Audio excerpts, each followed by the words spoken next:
Hello students, મજામાં ને બધા? ચલો, આજનો ટોપિક છે આપણી પાસે વાહકતા. લગભગ આપણે દીકરાઓ આજે એક એક પર્યાય લઈશું કે જે તમે અમુક પર્યાયો, અમુક શબ્દો તમે ફિઝિક્સમાં સાંભળીને આવ્યા છો. અમુક શબ્દોની ત્યાં ડેફિનેશન પણ જોઈ છે, સમજૂતી પણ જોઈ છે, કેટલાક નવા મુદ્દા પણ આવશે. તો એ બધાને સાંકળી અને આપણે આગળ વધવાનું છે. ખૂબ સારો ટોપિક JEE નીટ માટે ધ્યાન રાખીશું. ઓકે, સૌથી પહેલા વિદ્યુત વિભાજ્યમાં વાહકતા. તો આપણી પાસે વાહકતા છે, એની અંદર વાહકતા મુખ્ય જુઓ ને તો દીકરાઓ અત્યાર સુધી આપણે જે જોયું છે ને એમાં કેવું છે કે તારની અંદર ઇલેક્ટ્રોનનું વહન, એટલે કે આપણે ઇલેક્ટ્રોનિક વાહકતા જોઈ છે ધાત્વીય વાહકોમાં.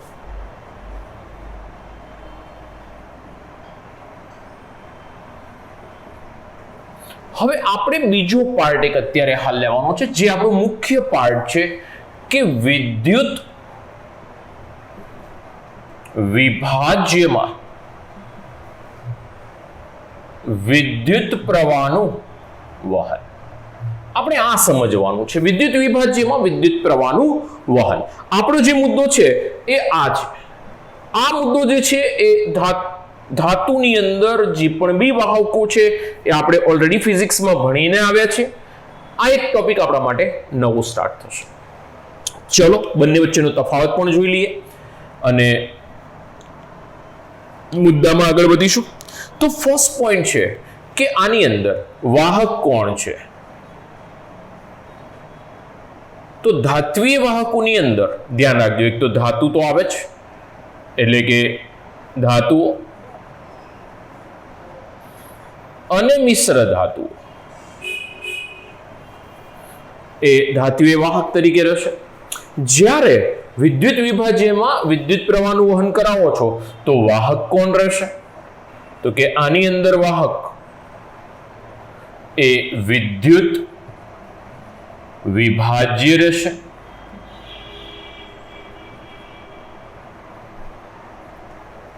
ધ્યાન રાખજો, આમાં વાહક ધાતુ અને મિશ્ર ધાતુઓ છે, આની અંદર વિદ્યુત વિભાજ્ય રહેશે. બીજો મુદ્દો કે જે આપણી પાસે વાહક છે ધાત્વીય વાહક, એમાં કોનું વહન થઈ રહ્યું છે? તો મુદ્દામાં ધ્યાન રાખીશું કે અહીં ધાતુ કે મિશ્ર ધાતુમાં વિદ્યુત પ્રવાહનું વહન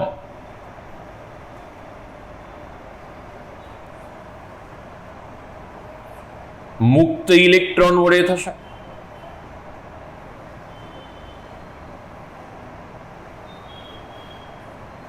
અહીં આગળ ધ્યાન રાખીશું કે આની અંદર એસિડ, બેઝ કે ક્ષારના જલીય દ્રાવણમાં વિદ્યુત પ્રવાહનું વહન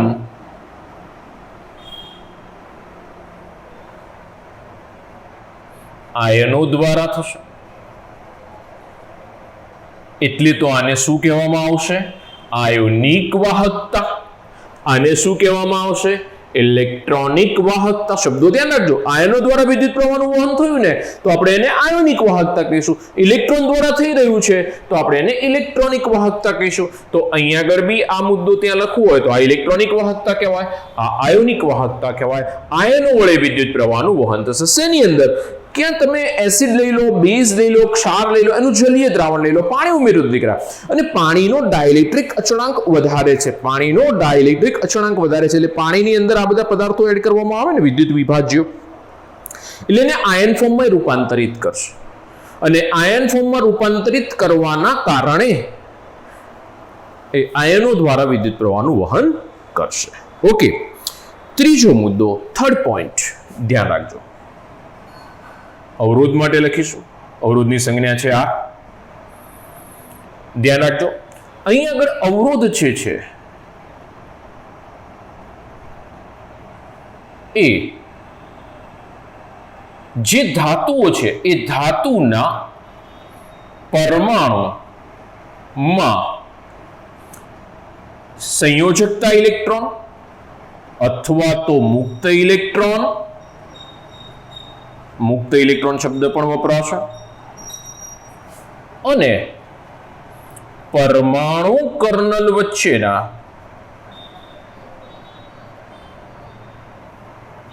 અથડામણના કારણે હોય છે. સમજો ઇમ્પોર્ટન્ટ મુદ્દો. અવરોધ કોને કારણે હોય? અવરોધ ક્યાં ઉત્પન્ન? જો દીકરાઓ વાહકતા જોવી હોય તો અવરોધ જોવો જ પડે. અવરોધ મળશે તો જ વાહકતા નક્કી કરી શકશો. દીકરા વાહકતા નક્કી નહીં થાય. મારા શબ્દો યાદ રાખજો. અવરોધ જાણતા હશું તો જ વાહકતા નક્કી થશે. અવરોધ કેટલો છે તો વાહકતા એ પ્રમાણે ગણતરી થશે. તો દીકરાઓ મેઇન આપણા માટે ટોપિક છે અવરોધ. તો આપણને ખ્યાલ છે કે ધાતુના પરમાણુમાં, ક્યાં આગળ? ધાતુના પરમાણુમાં, ધાતુ મિશ્ર ધાતુના પરમાણુમાં સંયોજકતા ઇલેક્ટ્રોન અને પરમાણુ કર્નલ વચ્ચે અથડામણ થશે. હવે એમ સર કેવી રીતે થાય જુઓ, સમજો. આ મારી પાસે ધારો કે ધાતુ છે. પરમાણુ કર્નલ એટલે આપણને ખબર છે કે સંયોજકતા કક્ષક સિવાયનો પરમાણુ કેન્દ્ર સહિતનો ધન વીજભારયુક્ત ભાગ, આની અંદર કેન્દ્ર પડેલું છે, જોવા રહ્યો. અને આ જે છે સંયોજકતા ઇલેક્ટ્રોન છે. આ સંયોજકતા ઇલેક્ટ્રોન કહેવાશે, બરોબર છે. અહીં આગળ એવો જ બીજો પરમાણુ કર્નલ હશે, આનું કેન્દ્ર. આ એનો સંયોજકતા ઇલેક્ટ્રોન હશે. એ જ રીતે અહીં આગળ એક કર્નલ હશે અને અહીં આગળ પણ એક મુક્ત ઇલેક્ટ્રોન હશે. સમજો દીકરાઓ, આ બધી જે સંયોજકતા કક્ષક છે ને, આ કક્ષકો ભેગી થવાથી, યાદ કરો આપણે એવું કીધેલું હતું કે આ જે કક્ષકો ભેગી થાય ને એનાથી એક વાદળની રચના થાય, જેને આપણે વાદળ અથવા તો ઇલેક્ટ્રોન વાદળ અથવા તો ઇલેક્ટ્રોન સમુદ્ર નમૂનો શબ્દ આપેલો હતો. અને આ પ્રમાણે એક વાદળ બનાવશે. એક સિમ્પલ આપણે આકૃતિ જોઈએ. જેવું અહીં આગળ વાહકમાં ઇલેક્ટ્રોન દાખલ થાય ને દીકરાઓ, એટલે અહીં આગળથી એક ઇલેક્ટ્રોન બહાર નીકળશે, એટલે આ ઇલેક્ટ્રોન બધા આગળ વધશે. સમજો, આ ઇલેક્ટ્રોન બધા આગળ વધશે. હવે આ ઇલેક્ટ્રોન જેવા આગળ વધવાના ચાલુ થાય એટલે આ ઇલેક્ટ્રોન જેવો અહીં આગળ આવશે એટલે સીધો અહીંથી આમ સીધો નીકળી જશે, આમ જ નીકળી જશે?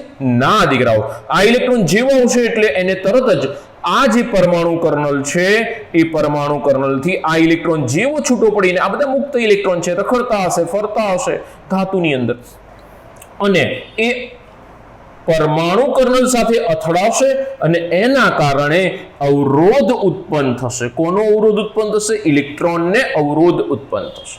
તો ઇલેક્ટ્રોનને અવરોધ લાગશે, એની જે વહન છે ધીમું થશે. ખ્યાલ છે આપણને? એનું વહન છે શું થઈ જશે? ધીમું થશે. જ્યારે વિદ્યુત વિભાજ્યની અંદર અવરોધ R, એને પણ અવરોધ R, સંજ્ઞા R છે એની, અવરોધ એ વિદ્યુત વિભાજ્યમાં અવરોધ એ આંતરક્રિયાના કારણે લાગે છે. કોના કારણે લાગે છે? આંતરક્રિયાના કારણે. એ સાહેબ આવું શું આવ્યું? કેવી આંતરક્રિયાઓ? સમજો તો પહેલી આંતરક્રિયા હું લઈ લઉં. પહેલી આંતરક્રિયા લઈ લઉં દ્રાવ્ય દ્રાવ્ય વચ્ચેની આંતરક્રિયા. દ્રાવ્ય વચ્ચેની આંતરક્રિયા એટલે શું? ધારો કે મેં NaCl વિદ્યુત વિભાજ્ય ઓગાળી દીધો, એટલે કે દ્રાવ્ય ઓગાળ્યો. શેની અંદર ઓગાળી દીધો? પાણીમાં ઓગાળ્યો. એટલે એમાંથી બે આયનો ઉત્પન્ન થયા દીકરાઓ? હા કે ના? બોલો. ચોક્કસ બે આયનો ઉત્પન્ન થશે. આ જે આયનો છે એમને એકબીજા પ્રત્યે આકર્ષણ પણ હશે, બરોબર છે? આ આકર્ષણ પણ હશે. આ આકર્ષણના કારણે આ આયનો વચ્ચે શું ઉત્પન્ન થવાનો છે? અવરોધ. વહનમાં અવરોધ આવશે, જેના કારણે વાહકતા ઓછી થશે. ધ્યાન રાખજો. બીજી આંતરક્રિયા કઈ છે? દ્રાવ્ય અને દ્રાવક વચ્ચે. જો સમજાવું છું, એક એક મુદ્દો સમજાવતો જઉં છું, લખતો જઉં છું, એટલે ક્લિયર થવું જોઈએ. આ જે દ્રાવ્ય દ્રાવક વચ્ચેની જે આંતરક્રિયા છે ને એને નામ આપવામાં આવે છે દીકરાઓ સોલ્વેશન. સોલ્યુશનથી શું થાય? જેમ કે હું તમને એક સિમ્પલ એક્ઝામ્પલ આપું. NaCl ને હું પાણીમાં ઓગાળી દઉં એટલે Na+ અને Cl- આયનો ઉત્પન્ન થાય. ચોક્કસ. તો આ Na+ ની આસપાસ આપણને ખબર છે કે પાણીના કેટલા અણુઓ વીંટળાઈ જશે? યાદ કરો, 6 અણુઓ. દેખશે 6 અણુઓ કેવી રીતે વીંટળાય? કારણ કે H2O નો Na+ નો સવર્ગાંક એ 6 છે. જો પાણીનો એક અણુ, પાણીનો બીજો અણુ, પાણીનો ત્રીજો અણુ, ચોથો અણુ, પાંચમો અણુ, છઠ્ઠો અણુ. એવું જ Cl- નો સવર્ગાંક 6 છે. તો ત્યાં પણ બી મને સોલ્યુશન જોવા મળશે. તો H2O H2O H2O H2O H2O H2O. તો દીકરાઓ આ પ્રમાણે ત્યાં આગળ પણ મને સોલ્યુશન જોવા મળશે. ધ્યાન રાખજો, જેના કારણે અવરોધ ઉત્પન્ન થશે. આ આયનોમાં અવરોધ ઉત્પન્ન થયો. કોણે ઉત્પન્ન કર્યો? દ્રાવકે ઉત્પન્ન કર્યો. એ જ પ્રમાણે નેક્સ્ટ સીમાજી, દ્રાવક દ્રાવક આંતરક્રિયા. એ સાહેબ દ્રાવક દ્રાવક આંતરક્રિયા ક્યાંથી આવી? સમજો. દ્રાવક દ્રાવક વચ્ચેની આંતરક્રિયા એનો અર્થ એવો થાય કે જે દ્રાવકમાં હું દ્રાવ્ય પદાર્થ ઓગાળી રહ્યો છું, એની સ્નિગ્ધતા કેટલી છે? જો એ દ્રાવકની સ્નિગ્ધતા વધારે હશે એટલે વધારે ઘટ્ટ પ્રવાહી હશે. સમજો, સ્નિગ્ધતા વધારે હશે, સ્નિગ્ધતા પર આધારિત છે. એટલે જો વધુ ઘટ્ટ પ્રવાહી હશે તો એમાં આયનો નું વહન ઓછું થાય. સીધું છે ને પેલા? અવરોધ વધારે આવશે ને. ઘટ્ટ પ્રવાહી હોય એટલે એની અંદર શું? ઘનતા વધારે થઈ ગઈ, ગીચતા વધારે થઈ ગઈ. એટલે આયનોનું વહન કેવું થશે? ઓછું થશે. વધારે ગીચ પ્રવાહી થઈ ગયું, અંદરથી આયનોને પસાર થવું હશે, બીજી બાજુ જવું હશે, તો એ અવરોધ ઉત્પન્ન કરશે. અને જો ઓછું ઘટ્ટ પ્રવાહી હશે તો આયનોનું વહન વધુ થશે. તો દીકરાઓ આ આપણી પાસે વિદ્યુત વિભાજ્યમાં અવરોધ R ને આંતરક્રિયાના કારણે એની અંદર અવરોધ આપણને જોવા મળશે. શેની અંદર? વિદ્યુત વિભાજ્યમાં વિદ્યુત પ્રવાહ દાખલ કરતા આટલા પરિબળો એને અસર કરશે. જો આ ફિઝિક્સ છે, આ કેમિસ્ટ્રી છે, બરોબર છે. આમાં ખાલી એટલું જ કીધું કે પરમાણુ કર્નલ અને ઇલેક્ટ્રોન વચ્ચે અથડામણ થાય છે, એના કારણે અવરોધ ઉત્પન્ન થાય છે. આપણે તો જુઓ દીકરાઓ, દ્રાવ્ય દ્રાવ્ય વચ્ચેની આંતરક્રિયા, દ્રાવ્ય દ્રાવક વચ્ચેની આંતરક્રિયા, દ્રાવક દ્રાવક વચ્ચેની આંતરક્રિયા, આના કારણે અવરોધ ઉત્પન્ન થાય છે. સમજો, ખૂબ સારો ટોપિક છે. ટોપિક તમારી એક્સ્ટ્રાઓર્ડિનરી કન્ડિશન દીકરાઓ બતાવશે. તમે પ્રોપર જો સમજીને જશો ને તો ટોપિક બહુ સરળ. હું એકદમ ઇઝી ગોઈંગ જઈશ, બરોબર છે. એવું લાગે તો ફરીથી રિપીટ કરીને લેક્ચર જોઈ લેવું, બરોબર છે. તો દીકરાઓ આ આપણી પાસે વિદ્યુત વિભાજ્યમાં અવરોધ કેવી રીતે લાગે છે એ આપણે ચર્ચા કરી. હવે નેક્સ્ટ વસ્તુ કે જ્યારે આપણે આની અંદર જઈએ છીએ દીકરાઓ, સમજો, એટલે કે ધાત્વીય વાહકમાં જઈએ છીએ. ચોથો મુદ્દો, તો એની અંદર વિદ્યુત પ્રવાહ પસાર કરતા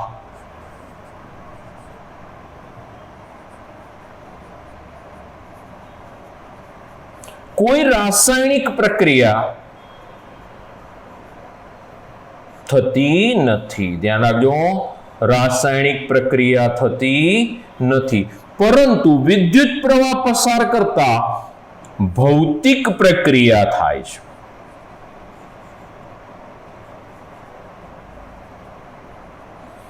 જેના કારણે તાપમાન વધે છે. શું થાય છે? જેના કારણે તાપમાનમાં વધારો થઈ રહ્યો છે. તાપમાનમાં વધારો થશે દીકરાઓ. આપણા ઘરે ઇલેક્ટ્રિસિટી આપણને ખબર છે, વાહક તારની અંદરથી આવે છે અને આપણે સ્વિચ પાડીએ છીએ, પંખો ચાલુ થાય છે, સ્વિચ પાડીએ છીએ, ટ્યુબલાઇટ ચાલુ થાય છે, તો ત્યાં આગળ વિદ્યુત પ્રવાહનું વહન થઈ રહ્યું છે. તો કોઈ દિવસ એવું થયું છે કે ત્યાં જે તાર છે એની અંદર કોઈ રાસાયણિક પ્રક્રિયા થઈ ગઈ, એટલે આપણે સ્વિચ પાડીએ અને કંઈક વાયુઓ ઉત્પન્ન થયા, સ્વિચ પાડીએ અને કોઈક પ્રકારનું પ્રવાહી ઉત્પન્ન થયું? This is not possible. કોઈ રાસાયણિક પ્રક્રિયા નથી થતી. હા, એની અંદર ઇલેક્ટ્રોનનું વહન થાય છે, જેના કારણે એની અંદર તાપમાનમાં વધારો થતો જોવા મળે છે. ભૌતિક ફેરફાર થશે, રાસાયણિક ફેરફાર નહીં થાય. ધ્યાન રાખજો, કોઈ રાસાયણિક પ્રક્રિયા નથી થતી, રાસાયણિક ફેરફાર નથી થતા, ભૌતિક ફેરફાર થશે.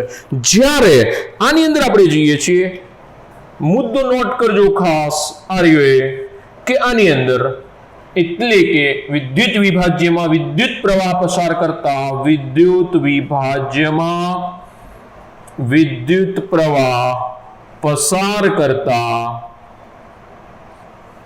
રાસાયણિક પ્રક્રિયા થાય છે. ધ્યાન રાખજો હો, રાસાયણિક પ્રક્રિયા થશે પેલા વિદ્યુત વિભાજ્યની અંદર તમે વિદ્યુત પ્રવાહ પસાર કરશો તો રાસાયણિક પ્રક્રિયા તો થાય છે. કારણ કે અંદર આયનો ઉત્પન્ન થયેલા છે, આયનો વડે વિદ્યુત પ્રવાહનું વહન થઈ રહ્યું છે. તો કોઈ પોઝિટિવ આયન હશે, નેગેટિવ આયન હશે, તો ઇલેક્ટ્રોન મેળવશે, ગુમાવશે. ઇન શોર્ટ, ત્યાં આગળ રાસાયણિક પ્રક્રિયા થશે ને થશે જ. અહીંયા આગળ રાસાયણિક પ્રક્રિયા નહીં થાય, અહીંયા આગળ ભૌતિક પ્રક્રિયા થશે. એટલે કે ભૌતિક ફેરફાર, પ્રક્રિયા તો ન કહેવાય, સોરી, ભૌતિક ફેરફાર શબ્દ કહેવાય. સોરી, ભૌતિક ફેરફાર શબ્દ લખાશે, જેના કારણે તાપમાન વધશે. ચલો દીકરાઓ, નેક્સ્ટ મુદ્દો. તાપમાનમાં વધારો કરતા શું થાય? ધાત્વિય વાહકોની અંદર તાપમાનમાં વધારો કરતા શું થશે? જુઓ દીકરાઓ, તાપમાનમાં વધારો થાય ને, સમજો હો, તો મને ખબર છે ને, તમને ખબર છે ને, બધાને ખબર છે, ફિઝિક્સ ભણીને આવ્યા છીએ, અવરોધ વધે ને વધે. તાપમાન વધતા અવરોધ વધશે, તો તાપમાન ને અવરોધ એકબીજાના સમપ્રમાણમાં થઈ ગયા. ક્યાં આગળ? ધાત્વિય વાહકોમાં. કેમ એવું થયું? સમજો કે જ્યારે બી તાપમાન વધારવામાં આવે ને ત્યારે પરમાણુ કર્નલ છે ને દીકરાઓ, પરમાણુ કર્નલ એ પોતે દોલન કરવા લાગશે.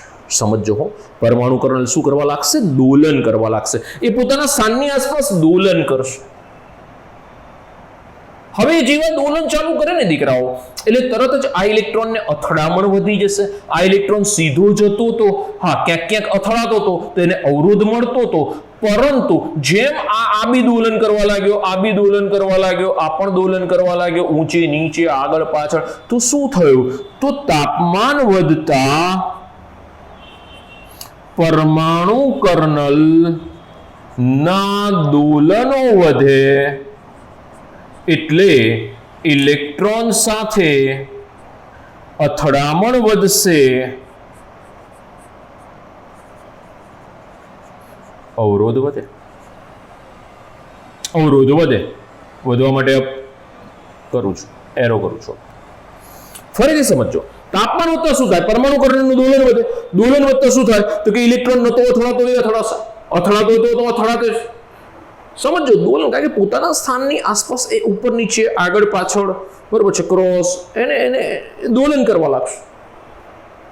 કારણ કે એને શું આપ્યું આપણે? કાઇનેટિક એનર્જી આપી, ઉષ્મીય ઉર્જા આપી. ઉષ્મીય ઉર્જાનું શેમાં રૂપાંતરણ કરે? કાઇનેટિક એનર્જીમાં. કાઇનેટિક એનર્જીમાં રૂપાંતરણ ગતિ ઉર્જા. ગતિ ઉર્જામાં એટલે એવું તો થાય નહીં, પરમાણુ કર્નલ એને છોડીને બહાર જતો રહે તો શક્ય નહીં. તો શું થયું? એ દોલન ગતિ કરશે, દોલન. અને દોલનના કારણે ઇલેક્ટ્રોન સાથેની અથડામણ વધતા અવરોધ વધશે. તો પછી શું થાય? તો બીજો એક મુદ્દો પણ નોટ કરો ખાસ આની અંદર, કે તાપમાન ઘટતા શું થાય? અહીં લખું છું. તો તાપમાનની અંદર ઘટાડો કરો ને પહેલા, તો અવરોધ આર ઘટશે. તાપમાન ઘટતા અવરોધ આર ઘટશે. ધ્યાન રાખજો, કારણ કે સીધી વસ્તુ છે કે તાપમાનમાં ઘટાડો કરો એમ પરમાણુ કર્નલ છે સુવ્યવસ્થિત બનતા જશે, એટલે પોતાના સ્થાને ચોક્કસ રહેતા જશે, અને એના કારણે અવરોધ આર ઘટશે. કારણ કે અથડામણ ઘટશે. આનાથી ઓપોઝિટ વિચારી લો દીકરાઓ. સામેની તરફ જઈએ, મુદ્દા નંબર 5, 5th પોઈન્ટ. તાપમાન વધતા, અપેરો કરું છું એટલે સમજો, તાપમાનમાં વધારો. તાપમાન વધતા અવરોધ આર ઘટે છે. જોજો, વિરુદ્ધ આવી ગયા બંને. કેવી રીતે થાય છે જોઈએ. તાપમાન વધતા અવરોધ R ઘટે છે, અહીં તાપમાન વધતા અવરોધ વધ્યો, તાપમાન વધતા અવરોધ ઘટ્યો. શું થયું સમજો. મારી પાસે બે આયન હતા, એક પોઝિટિવ આયન અને બીજો નેગેટિવ આયન. હવે જેવું પણ બી તાપમાન વધાર્યું ને દીકરાઓ, સમજો આ બે વચ્ચે આકર્ષણ હોય, આકર્ષણ બળ અને એના કારણે શું ઉત્પન્ન થયું છે? આંતરક્રિયાના કારણે શું ઉત્પન્ન થયેલું છે? શું ઉત્પન્ન થયેલું છે? અવરોધ. હવે જેવું તાપમાન વધારીશ, તાપમાન વધતા આકર્ષણ બળ ઘટે અને આકર્ષણ બળ ઘટતા અવરોધ ઘટે. ખ્યાલ આવ્યો દીકરાઓ? સમજો. આ બંને વચ્ચે આકર્ષણ હતું, હા હતું, જેના કારણે અવરોધ ઉત્પન્ન થયો હતો, હા થયો હતો. પણ જેવું તમે તાપમાન વધાર્યું ને એટલે આ બંને વચ્ચેનું જે આકર્ષણ હતું એ આકર્ષણમાં પ્રોબ્લેમ થયો, આકર્ષણ ઓછું થઈ ગયું. જેવું આકર્ષણ ઓછું થઈ ગયું એટલે આ ફટાફટ ભાગવા લાગ્યા, અને ફટાફટ ભાગવા લાગ્યા તો શું થયું દીકરાઓ? તો શું થયું? તો કે ઝડપથી ભાગ્યા તો વાહકતા વધી તો અવરોધ ઘટ્યો. સમજો. તો તાપમાન વધતા અવરોધ આરમાં ઘટાડો થાય છે. સીધી વસ્તુ, આકર્ષણ ઘટે છે ને, આકર્ષણ આંતરક્રિયા, આકર્ષણ નામની આંતરક્રિયા ઘટે છે. બરોબર છે. તો દીકરાઓ 5 મુદ્દા છે બંને વચ્ચે, ખૂબ ઇમ્પોર્ટન્ટ ટોપિક છે, ખૂબ ધ્યાન રાખીશું. અને એક સ્ક્રીનશોટ લઈ લો. બરોબર છે. 1 2 3 4 5. 1 2 3 4 5. ઓકે, ચાલો જલ્દી ફટાફટ એક સ્ક્રીનશોટ થઈ જાય પછી આપણે નવા મુદ્દામાં આગળ વધીએ. છાપી નાખ્યું, કરું સાફ, કરું છું.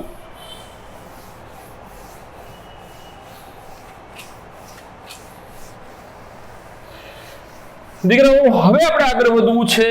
એક ટોપિક છે, ટોપિકનું નામ છે અવરોધ. અવરોધ, અવરોધ.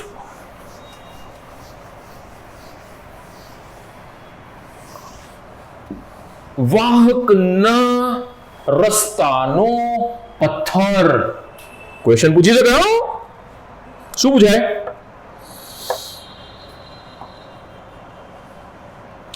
वाहक के सड़क का पत्थर पे नोट लिखिए. अवरोध, अवरोधની સંજ્ઞા છે દીકરાઓ R. હવે આપણને એટલી ખબર છે કે જે આપણે જાણીએ છીએ ફિઝિક્સમાં એની એક વાત કરી લઈએ અને પછી આપણે એને કેમિસ્ટ્રીમાં જવા દઈશું આગળ. આપણને ખ્યાલ છે કે ધાતુનો સળિયો છે, એની અંદર વિદ્યુત પ્રવાહનું વહન કરાવીએ છીએ, તો તાર છે જેમાં વિદ્યુત પ્રવાહનું વહન કરાવીએ છીએ, તો આની અંદર અવરોધ હશે. તો અહીં વિદ્યુત વિભાજ્યમાં વિદ્યુત પ્રવાહનું વહન કરાવતા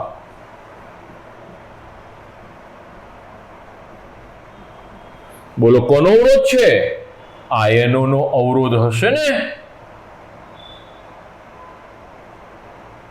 આમ તો આંતરક્રિયા શબ્દ આપણે વાપર્યો છે તો એ વધારે ઉચિત રહેશે. આંતરક્રિયા દ્વારા અવરોધ ઉત્પન્ન થશે. વિદ્યુત વિભાજ્યમાં વિદ્યુત પ્રવાહનું વહન કરાવતા વિદ્યુત પ્રવાહનું વહન આયનો દ્વારા થશે અને અવરોધ આંતરક્રિયા દ્વારા થશે. વહન કોના કારણે થશે? આયનોના કારણે થશે. આયનો દ્વારા વહન થશે, જેને આપણે નામ આપી દીધું આયોનિક વાહકતા.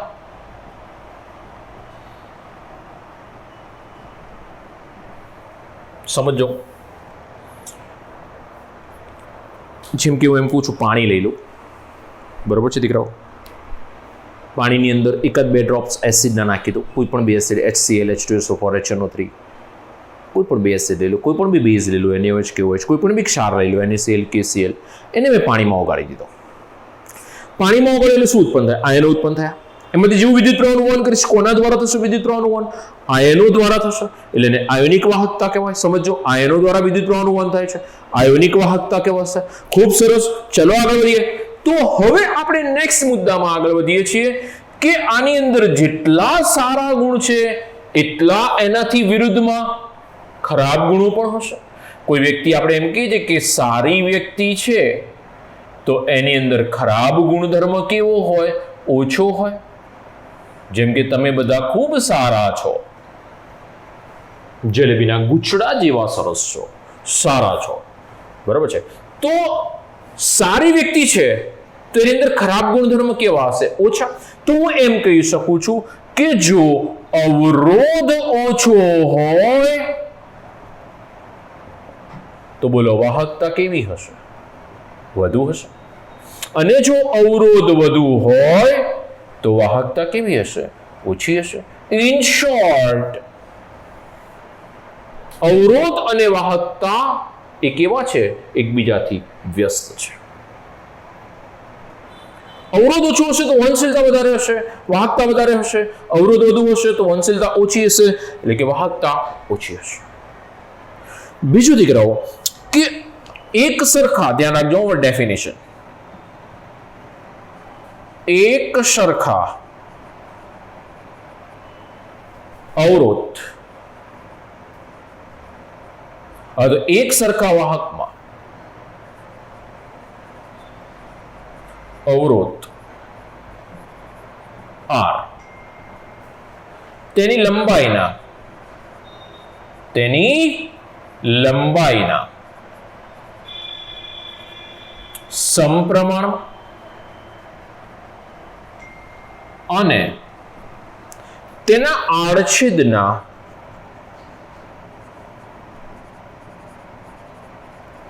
ક્ષેત્રફળના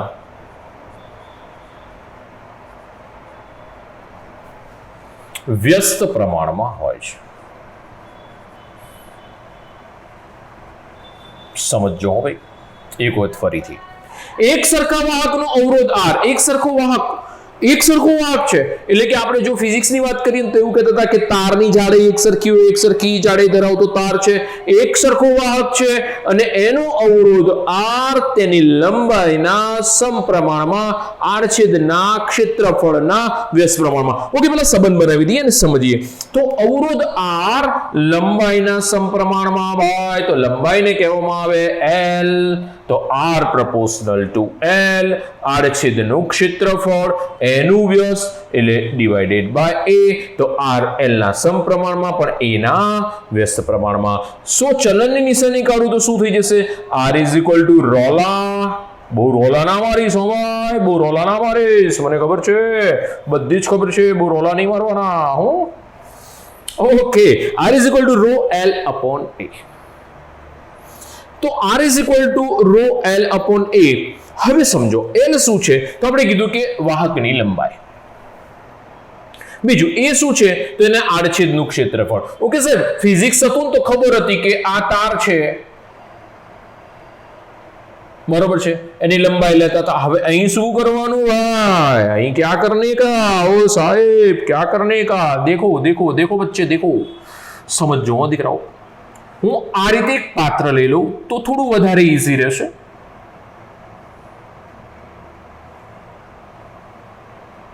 સમજશો?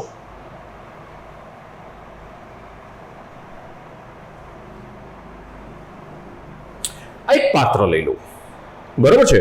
આ પાત્રની અંદર આ જે બે બાજુ છે ને, આ બે બાજુ જે બંને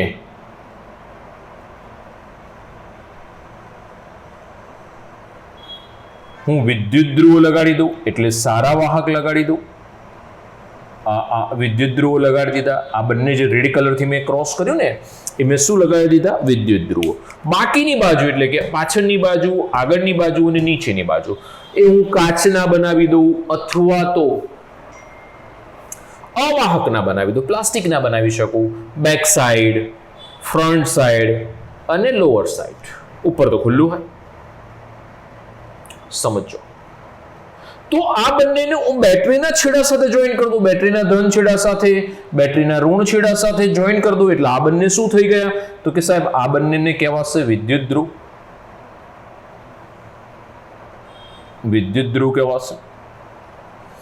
આ વિદ્યુત ધ્રુવ જે છે એ વિદ્યુત ધ્રુવ વચ્ચેની લંબાઈ L છે. આ વિદ્યુત ધ્રુવ વચ્ચેની લંબાઈ કેટલી લઈ લઉં છું?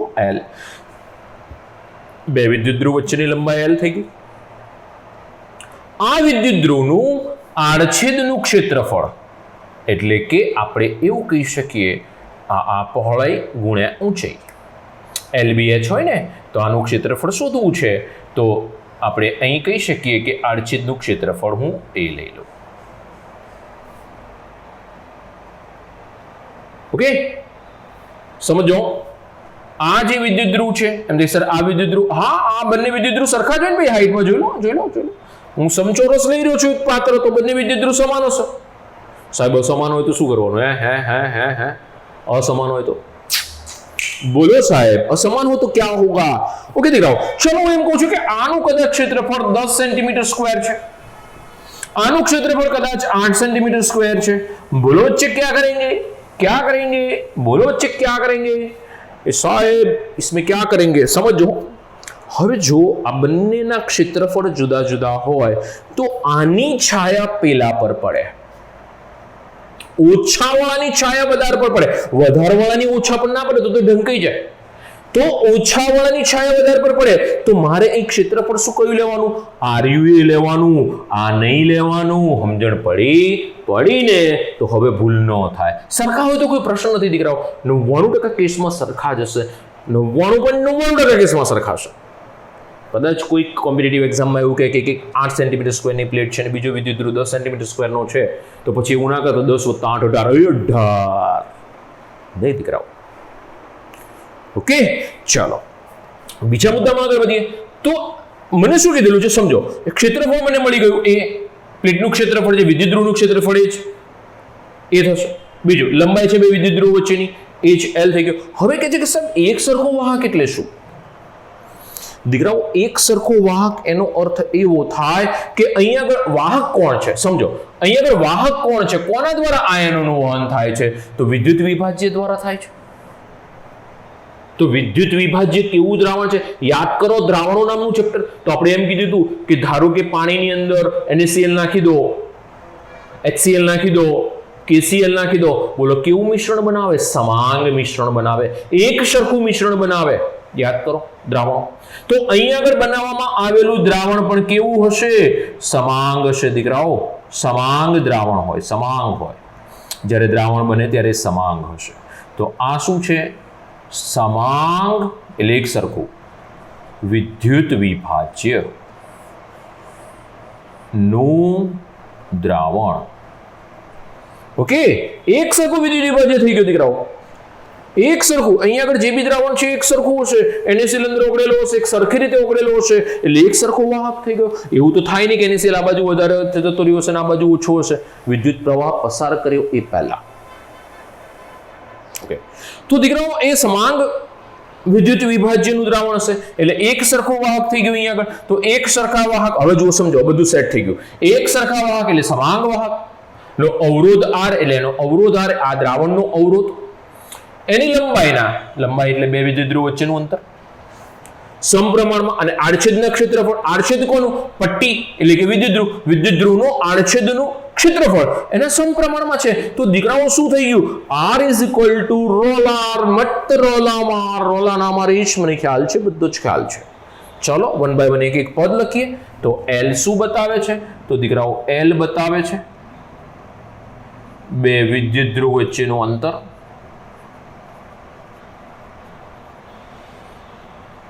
એ શું બતાવે છે? વિદ્યુત ધ્રુવોનું આડછેદનું ક્ષેત્રફળ. બરોબર છે. આ અંતર શેમાં હશે? મોટા ભાગે સેન્ટીમીટરમાં હશે. સાહેબ મીટરમાં નહીં લેવાય દીકરાઓ. આ જો મીટરમાં લેવા જઈએ તો પાત્ર મોટું થઈ જાય કે સેન્ટીમીટર SI એકમ નથી, પરંતુ સેન્ટીમીટરમાં આપણે લેબોરેટરી ખાતે એક્સપેરિમેન્ટ જ્યારે કરતા હોઈએ ત્યારે સેન્ટીમીટરમાં વપરાશે, એટલે મોટા ભાગે આપણે એકમો સેન્ટીમીટરમાં લઈશું. મીટરમાં પણ હોય, એવું નથી કહેતો સેન્ટીમીટરમાં જોઈએ, મીટરમાં પણ હશે, લંબાઈનો એકમ મારે લેવાનો છે, બરોબર છે, પણ સેન્ટીમીટર એક્સપેરિમેન્ટ આપણે કરતા હોઈશું ત્યારે બધું સેન્ટીમીટરમાં હશે, બરોબર છે, એટલે થોડુંક ધ્યાન રાખશો. રો શું બતાવે છે? રો શું બતાવે છે? તો રોનું નામ છે અવરોધકતા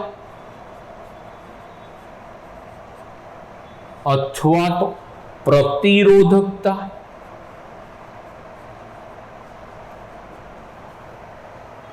અથવા તો વિશિષ્ટ અવરોધ.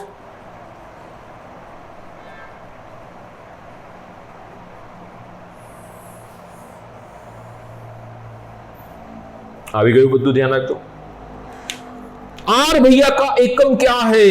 आर, आर नो एकम. चलो एकम में जाइए. एकम शू छे भाई? ओम ओम ओम ओम ओम ओम ओम ओम ओम ओम ओम.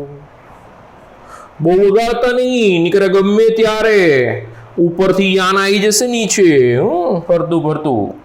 યાદ આવે છે ને ઋત્વિક રોશન? ઓકે, તો દીકરાઓ આ એક સિમ્પલ આપણે અવરોધ આર જોયો. ફરીથી સમજો, અવરોધ આર એ અહીં વિદ્યુત વિભાજ્યમાં વિદ્યુત પ્રવાહનું વહન આયનો દ્વારા થશે, એટલે આપણે એને આયોનિક વાહકતા કહી દઈશું. એનો અવરોધ આંતરક્રિયાના કારણે થશે. અવરોધ ઓછો હશે તો વાહકતા વધારે હશે, અવરોધ વધુ હશે તો વાહકતા ઓછી હશે. એક સરખા વાહકનો અવરોધ આર એની લંબાઈના સમપ્રમાણમાં અને આડછેદના ક્ષેત્રફળના વ્યસ્ત પ્રમાણમાં હશે. R proportional to L upon A. આકૃતિ ખાસ મગજમાં ક્લિયર રાખજો. એકચ્યુઅલમાં છે ને એ વિદ્યુત વિભાજન કોષ છે ને એ એની બે રીત છે, બે પ્રકારથી એને દોરી શકાય છે. આગળ જતા હું બતાવું છું, પણ આ ટેકનિક તમારા માટે વધારે સરળ રહેશે ને ઇઝી રહેશે, કારણ કે આ જે વિદ્યુત વિભાજન કોષ આ પ્રમાણે લઈશ ને હું અત્યારે હાલ આ કોષની રચના હું આ પ્રમાણે કરીશ ને તો તમને લંબાઈમાં કોઈ ક્વેશ્ચન માર્ક્સ નહીં આવે. તમે ઇઝીલી આના ક્વેશ્ચન્સ ઇઝીલી સોલ્વ કરી શકશો, બરોબર છે, અને સમજૂતી માટે આ વધારે સરળ રહેશે, બરોબર છે. બીજું, R is equal to rho L upon A. આ બંને વિદ્યુત ધ્રુવ છે, એને આપણે વિદ્યુત પ્રવાહ એની અંદર દાખલ કરીશું. અહીં આગળ એક સરખો વિદ્યુત વિભાજ્ય એક સરખા વાહકનો અવરોધ એટલે કે સમાન વિદ્યુત વિભાજ્યનું દ્રાવણ ભરી દીધેલું છે. પછી NaCl નું, HCl નું, KCl નું, વોટેવર. બીજી વસ્તુ કે અહીં આગળ બે વિદ્યુત ધ્રુવોની વચ્ચેની લંબાઈ L છે.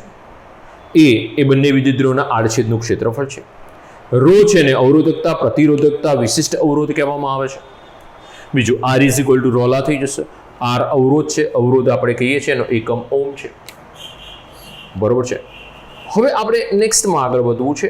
નેક્સ્ટ આપણી પાસે વાહકતા છે, તો આનો એક સ્ક્રીનશોટ લઈ લો. ચલો છાપી દો જલ્દી ફટાફટ, એક સ્ક્રીનશોટ લઈ લો, પછી નવા ટોપિકમાં આગળ વધીએ.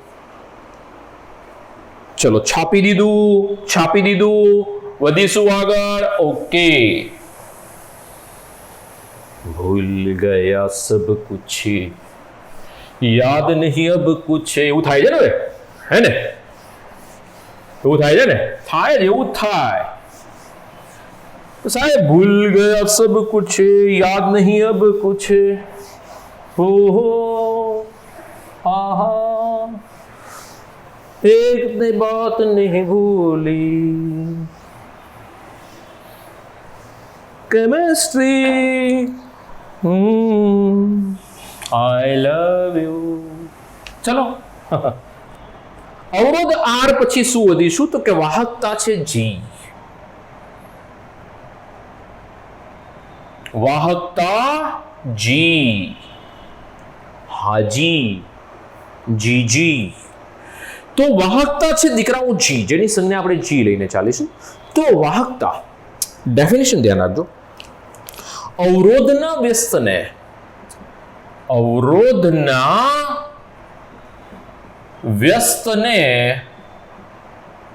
વાહકતા કહે છે. G is equal to 1 upon R. તો ચલો ભાઈ શું લખાશે 1/r? r is equal to રોલા હતું તો અહીં શું થઈ જશે 1/ρ ઇન્ટુ a/l થઈ જાય. જો રોલા ઊંધા પડી ગયા, अरे रोला ऊंधा हो गया, देखो भाई रोला ऊंधा हो गया, रोला जो ध्यान रखो g is equal to 1/r दिख रहा हो 1/ρ into a/l. Okay okay okay चलो g का एकम क्या है? g नो एकम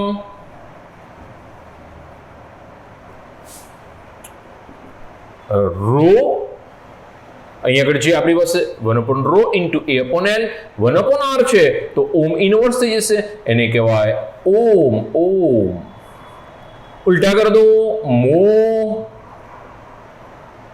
થાય ને એવું, ઓમ ઇનવર્સ ઊંધું કરી નાખો, મો થઈ જશે. જો જો જો જો બહુ મોહ નહીં રાખવું દીકરાઓ, બહુ મોહ નહીં રાખવાનું. કેમિસ્ટ્રી સિવાય કોઈ મોહ ન જોઈએ આપણને. ચાલો સિમેન્સ. ઓકે તો જી નો એકમ શું ચાલે દીકરાઓ? ઓમ ઇનવર્સ, મો, સિમેન્સ વગેરે કહેવાશે. ઓકે આવડશે ને? આવડશે ને? જો આપણને આર ખબર હોય તો આપણે જી શોધી શકીશું, ત્યાં સુધી નહીં. આર ખબર હશે તો જ હું જી શોધી શકીશ, બાકી જી નહીં શોધી શકું. ઓકે ચાલો નેક્સ્ટ મુદ્દામાં. નેક્સ્ટ મુદ્દો છે આપણી પાસે અવરોધકતા અથવા પ્રતિરોધકતા અથવા विशिष्ट अवरोध. संज्ञा क्या है उसकी? रो.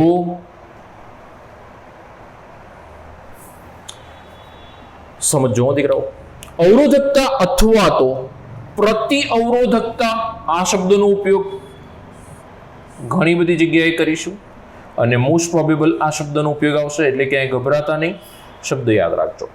વિશિષ્ટ અવરોધ પણ કહેવાશે. સંજ્ઞા છે રો. તો હવે રોને મારે સૂત્રનો કર્તા કરવાનો આવ્યો. રોને શું કરી દઈશું? સૂત્રનો કર્તા કરીશ. મારી સાથે રહેશો હો દીકરાઓ. તો રોને સૂત્રનો કર્તા કરું તો રો ઇઝ ઇક્વલ ટુ, ધ્યાન રાખજો, રોને સૂત્રનો કર્તા કરું છું તો રો સૂત્રનો કર્તા થયું તો r ઇન્ટુ a/l. આવું હતું ને? રોલા એ ઉપર જતો રહ્યો, એલ નીચે જતો રહ્યો, તો rho is equal to r into a/l. સમજો હો ભાઈ. તો rho is equal to r into a/l. r અવરોધ છે, એ આડછેદનું ક્ષેત્રફળ છે વિદ્યુત ધ્રુવનું, એલ બે વિદ્યુત ધ્રુવ વચ્ચેની લંબાઈ છે, બરોબર છે. રો નો એકમ શું થાય? રો નો એકમ, ચલો આર નો એકમ શું છે? ઓમ. એ નો એકમ શું છે? Centimetre square. એલ નો એકમ શું છે? સેન્ટીમીટર. 1 સેન્ટીમીટર સેન્ટીમીટર ગયા, 1 સેન્ટીમીટર વધ્યા તો ઓમ ઇન્ટુ સેન્ટીમીટર. રો નો એકમ ઓમ ઇન્ટુ સેન્ટીમીટર. તો અહીંયા આગળ આપણે એવું પણ કહી શકીએ 1 ઓમ ઇન્ટુ મીટર બરાબર 100 ઓમ ઇન્ટુ સેન્ટીમીટર. બોલો થાય? અને 1 ઓમ ઇન્ટુ સેન્ટીમીટર બરાબર 0.01 ઓમ ઇન્ટુ મીટર થાય? થાય જ ને, કેમ ના થાય? જોઈ લો, ખાલી મીટર સેન્ટીમીટરમાં આપણે ચેન્જ કર્યા છે. આવડવું જોઈએ. તો આ આપણી પાસે એકમ એનો રેડી થઈ ગયો. થોડી ચર્ચા કરવી છે, અલગથી થોડી ચર્ચા કરવી છે. હવે આપણું પાત્ર આપણે ડ્રો કરીએ. જગ્યાઓ પણ આપણે દોરીને આવ્યા છીએ. થોડું કોન્સન્ટ્રેટ કરજો હો દીકરાઓ. યાદ છે ને? આપણે કીધું તું જે છેલ્લી બે બાજુ છે એને વિદ્યુત ધ્રુવ લઈ લો. આ વિદ્યુત ધ્રુવ છે એને બેટરીના છેડા સાથે જોડાણ આપી દો. બરોબર છે, એટલે વિદ્યુત ધ્રુવ થઈ ગયા. આની લંબાઈ છે એલ, આ છે એની પહોળાઈ LBH લેવા જાઉં તો LBH.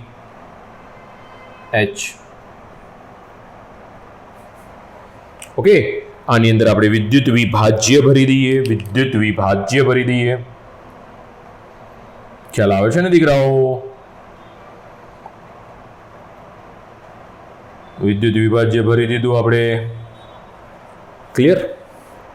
હવે એવું કહેવાય છે કે જો આ જે વિદ્યુત ધ્રુવ છે એની લંબાઈ L બરાબર, જો હું 1 સેન્ટીમીટર લઈ લઉં, આ બરાબર 1 સેન્ટીમીટર, પહોળાઈ પણ 1 સેન્ટીમીટર લઈ લઉં અને ઊંચાઈ પણ 1 સેન્ટીમીટર લઈ લઉં, તો આનું આડછેદનું ક્ષેત્રફળ શું થઈ જાય? 1 સેન્ટીમીટર સ્ક્વેર થઈ જાય. L બરાબર ડાયરેક્ટ એ લખું છું, A બરાબર 1 સેન્ટીમીટર સ્ક્વેર. સમજો, લંબાઈ 1 સેન્ટીમીટર લઈ લઉં, એકમ લઈ લઉં, આડછેદનું ક્ષેત્રફળ એકમ લઈ લઉં, L બરાબર 1, A બરાબર 1 મૂકી દઈએ અહીંયા આગળ. તો ρ ઇઝ ઇક્વલ ટુ R 1/1 ગયા, તો ρ ઇઝ ઇક્વલ ટુ R. તો આને શું કીધું તું મેં? અવરોધ. તો આને હું શું કહીશ? વિશિષ્ટ અવરોધ.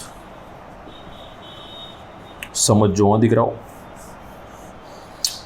બિલકુલ વિશિષ્ટ અવરોધની વ્યાખ્યા જોઈએ. બહુ જ ધ્યાન રાખજો વિશિષ્ટ અવરોધની વ્યાખ્યા. હવે મને એમ કહો કે L ગુણ્યા A શું થાય? તો લંબાઈ ગુણ્યા પહોળાઈ ગુણ્યા ઊંચાઈ થાય દીકરાઓ, LBH. લખું એવું, LBH 1 centimetre multiply by 1 centimetre multiply by 1 centimetre બરાબર શું કહેવાશે? બરાબર શું કહેવાશે? 1 સેન્ટીમીટરનો ક્યુબ. પેલી વાત લખું, આપણી જગ્યા ત્યાં છે. લંબાઈ ગુણ્યા પહોળાઈ ગુણ્યા ઊંચાઈ, લંબાઈ ગુણ્યા પહોળાઈ ગુણ્યા ઊંચાઈ એટલે શું મને મળે? પાત્રનું કદ મળે. ખ્યાલ આવે છે? તો આ બી 1 સેન્ટીમીટર, આ પણ 1 સેન્ટીમીટર, આ પણ 1 સેન્ટીમીટર બરાબર 1 સેન્ટીમીટરનો ક્યુબ થઈ ગયો દીકરાઓ. તો 1 સેન્ટીમીટરનો ક્યુબ એટલે શું કહેવાય ને? 1 મિલી. બહુ જ ઇમ્પોર્ટન્ટ. આની પરથી હું વ્યાખ્યા બનાવું, ધ્યાન રાખજો. 1 મિલી વિદ્યુત વિભાજ્ય મેં આમાં ભરી દીધું છે. 1 મિલી વિદ્યુત વિભાજ્ય મેં આની અંદર ભરી દીધેલું છે. તો 1 મિલી વિદ્યુત વિભાજ્ય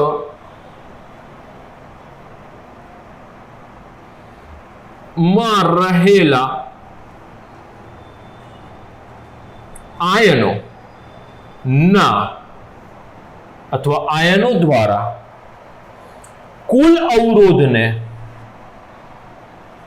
વિદ્યુત વિભાજ્યના દ્રાવણમાં રહેલા કુલ આયનો અથવા તો બધા જ આયનોના કુલ અવરોધને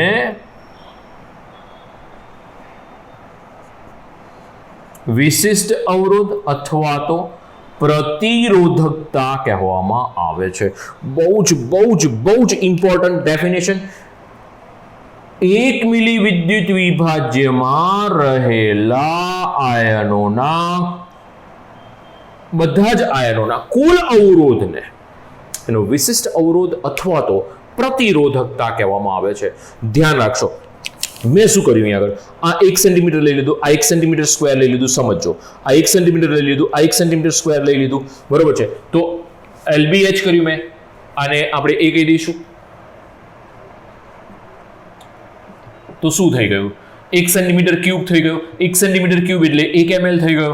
એટલે કે અહીંયા આગળથી ડેફિનેશન મેં ડાયરેક્ટ ઉઠાવી કે 1 મિલી વિદ્યુત વિભાજ્યના જલીય દ્રાવણમાં અથવા તો દ્રાવણમાં, જલીય દ્રાવણ લખીશ તો બી ચાલશે, જલીય દ્રાવણમાં રહેલા બધા જ આયનોના કુલ અવરોધને વિશિષ્ટ અવરોધ કહેવામાં આવશે.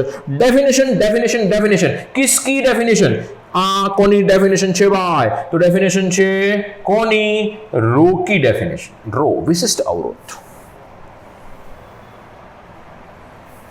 ધ્યાન રાખજો, 1 ml વિદ્યુત વિભાજ્યના દ્રાવણમાં રહેલા બધા જ આયનોના કુલ અવરોધને એનું વિશિષ્ટ અવરોધ અથવા તો પ્રતિરોધકતા કહેવામાં આવશે. ડેફિનેશન ક્લિયર જોઈએ. દીકરાઓ એક નવો ટોપિક ઉમેરાયો, એક નવો મુદ્દો ઉમેરાયો અને બહુ જ ધ્યાન રાખીને આગળ વધીશું અને ખૂબ ખૂબ ખૂબ ટેક કેર કરજો. એક એક મુદ્દો બહુ શાંતિથી સમજજો. ચોપડીની અંદર ડેફિનેશન ધ્યાન રાખીને એડ કરી દેશો. ઓકે, તો દીકરાઓ આપણી પાસે છે વાહકતા, અવરોધકતા પૂરું થયું. બરોબર છે. અવરોધ, વાહકતા, અવરોધકતા, આ બીજો અને ત્રીજો મુદ્દો. અવરોધને 1 નંબર આપજો, આ બીજો અને આ ત્રીજો. તો આ બધા શબ્દો સમજવાના છે આપણે 1 બાય 1. તો અવરોધકતા સુધી રાખીશું. હવે આપણી પાસે વધે છે બીજા 4 પર્યાય શબ્દો ચારેક પર્યાયો સમજવાના છે. બીજા હજુ બાકી છે. હજુ આપણે બાકી છે વિશિષ્ટ વાહકતા, મોલર વાહકતા, તુલ્ય વાહકતા, અને આ બધા જ વાહકતાના પરિબળો છે. એ પરિબળો પર મંદનની અસર ખૂબ ખૂબ ખૂબ ઇમ્પોર્ટન્ટ છે. ખૂબ સરસ ટોપિક્સ છે બધા. તો દીકરાઓ આજે આટલું સુધી રાખીશું. નેક્સ્ટ મુદ્દામાં આગળ વધીએ છીએ એ પહેલાં આજે આટલે સુધી. થેન્ક્સ. અને ફટાફટ છાપી દો. અને ઓકે, એક સ્ક્રીનશોટ લઈ લો